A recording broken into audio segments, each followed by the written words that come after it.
एकादशी जाई द्वादशी आसबार 6 घंटा पर हरिवासर समय समाप्त होगा पर द्वादशी तिथि व्रतर पारण परिसमाप्ति कराए। व्रत जपरी आरंभ करेंगे संकल्प नहीं कि व्रत सेपरी परिसमाप्त करने अनिवार्य, कारण जदि व्रत परिसमाप्ति विधिर सहित न करेंगे ताहले एकादशी फल मिले ना।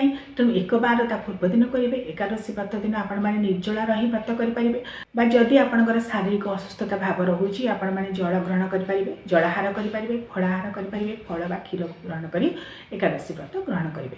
अनेक लोग पूरी परोटा खाई दौरान खावा उचित नुहे, मात्र शारीरिक असुस्थ दृष्टि खाऊँ, मात्र प्रकृत में जलाहार बा निर्जला फलाहार बा क्षीर को ग्रहण कर आपण मैंने एकादशी व्रत को पालन करवा उचित। एवं एकादशी व्रत किपरि भाव पारण करेंगे, क्यों समय पालन करेंगे, एकादशी जाऊ जाऊ व्रतर पारण कराए ना।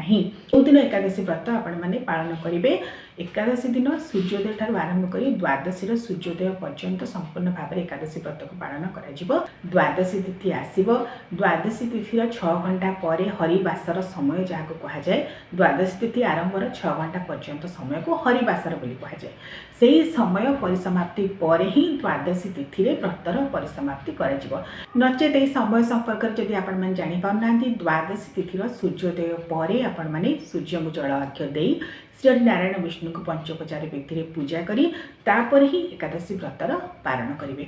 व्रतर पारण करने समय एका सांगरे अन्न ग्रहण कर व्रतर पारण करेंगे नहीं, उषुना अन्न ग्रहण करेंगे नहीं, अरुआ अन्न ग्रहण कर ही व्रतर पारण करा विधि। मात्र ता पूर्व प्रथमे नारायण को जो तुलसी लगे करेंगे, जो भोग देते ताहाको प्रथमे तुलसी सहित सेवन करेंगे, तापर मध्याह्न समय अरुआ अन्न खाई व्रतर पारण करेंगे। यह हूँ व्रत पारण कर विधि।